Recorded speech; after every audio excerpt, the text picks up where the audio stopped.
So is the Prime Minister of the UK, Rishi Sunak, is he like anti-Harry and Meghan or just pro-William and Kate? I mean, there is a difference. You can be pro-William and Kate without being anti-Harry and Meghan. But apparently he's in the pockets and in bed with the right-wing media, in particular Murdoch, according to this article in Byline Times that I'm just reading. That was dated March 13th, so that was a few days ago.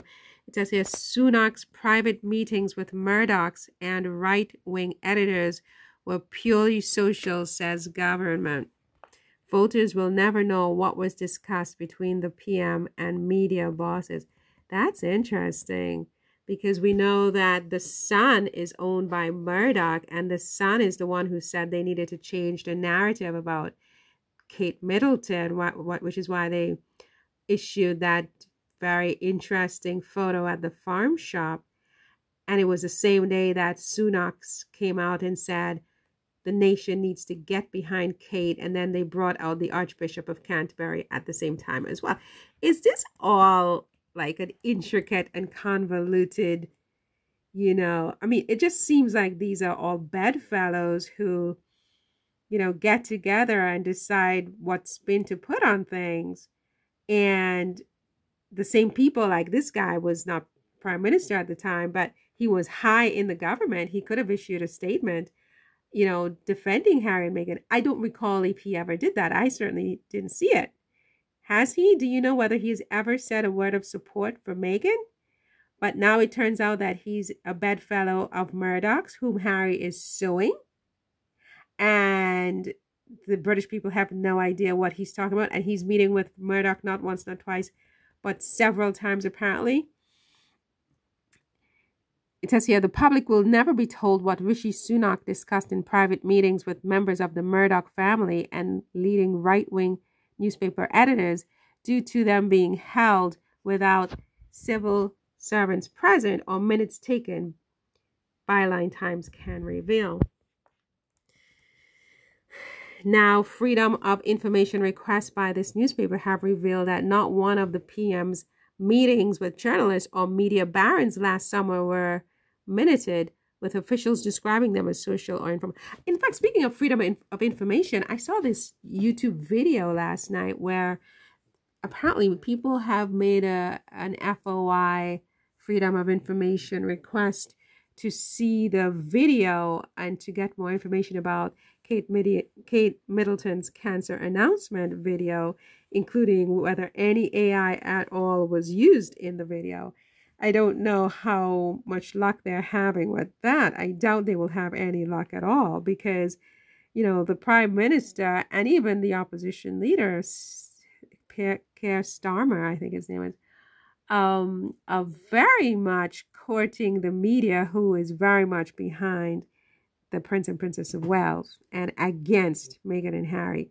So it's very interesting. So it says here in the Byline Times that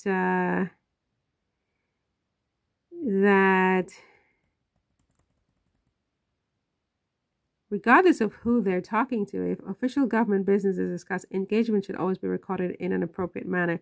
When these interactions talking about government policy occur in social settings, the rules still apply and the content must be made public.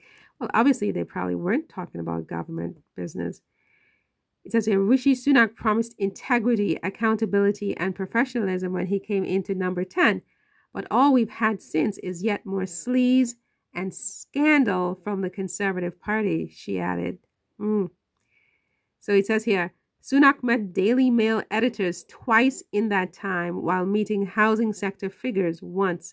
Several of the meetings were listed as social, meaning they were unlikely to have been minuted. That includes meetings with the departing News Corporation CEO Rupert Murdoch and separately his son Lachlan, who would shortly take over at the helm.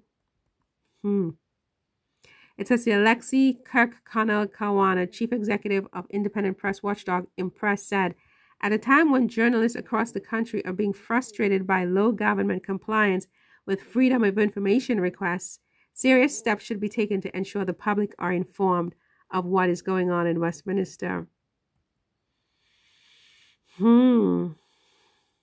The lack of clarity regarding what goes on in key meetings between the Prime Minister and senior members of the media industry certainly does not help, says the Byline Times. We have an election on the horizon where voters will expect journalists to act independently and hold politicians to account. Oh, Lord. Poor transparency only opens up the floor to speculation, ultimately damaging the already fragile trust in both journalists and politicians. Well, that's a mouthful right there. Poor transparency only opens up the floor to speculation, ultimately damaging the already fragile trust in both journalists and politicians. I couldn't agree more. I mean, and I was never somebody who paid a huge amount of attention to either one of these groups, journalists and politicians. But I must say lately, and because of this whole, thing with Harry and Meghan, I have come to see just how untrustworthy these journalists are.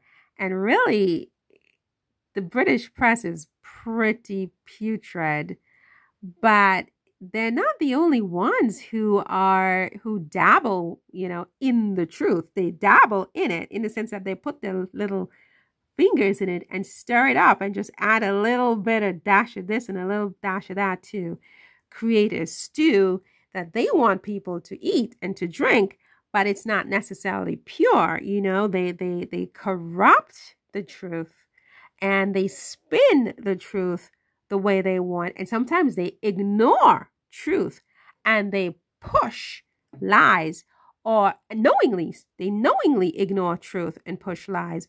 And sometimes they do it passively by failing to cover the truth, if you know what I mean. So for me, the whole journalism industry, it needs to be revamped. I mean, it's a mess. It is a mess. And I think what's going to happen is that in the years to come, they're going to just completely be out of business in the sense that no one's going to take them seriously anymore. People are going to create their own news. Social media is going to be mainstream media. And this may happen within a decade, I think, because you just absolutely cannot trust the messengers here at all anymore. I don't see how you do that without analyzing and asking questions. And so where people like Sunak come in is their job is to create the mechanisms by which these journalists can get away with it. So they do that with their policy, their politics, for example, creating laws or encouraging the creation of laws to censor the public, to censor speech, or to point the fingers at others, like other regimes, like in this case with the cover-up or alleged cover-up from Kensington Palace and the scandal and the lies and the fakery and the images that are just totally nonsensical. This is nonsensical images. Their job is to then shift blame to other regimes, so that silences everybody, threaten people in a sort of indirect way, right? They make statements that, the average person sitting at home questioning the data becomes terrified, and they stop questioning the data and they accept the lies as truth that the journalists have written and that the politicians have sanctioned, right?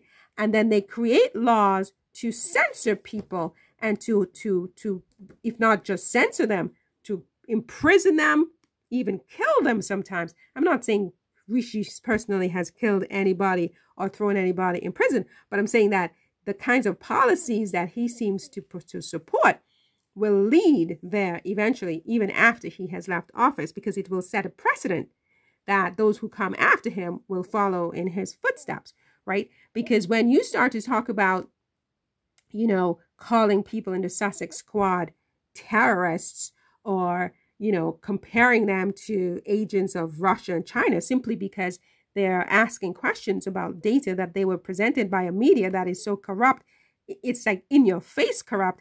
And he's sitting down having breakfast and lunch and dinner with them without saying what he's talking about. He's courting them. He's their henchman. He's one of their henchmen, essentially, right? That's my opinion. He's now essentially one of the henchmen of the Daily Mail and the Sun and Rupert Murdoch and all of these people whom Harry is suing just to have some integrity, some transparency, some truth in media. I mean, to me, it's a crisis. And, you know, it's not just the UK media, really. I mean, you have other media who remain silent and look the other way on big stories that they should be covering very aggressively and very diligently to find what is true. But they're not interested in truth. They're interested in the salacious. They're interested in what will sell papers and get clicks, right? And so voila, that's what it is. So the Byline Times, you know, talking about this this crisis in journalism, and the crisis in British journalism. They've said a mouthful. And people like Sunak are part of the problem.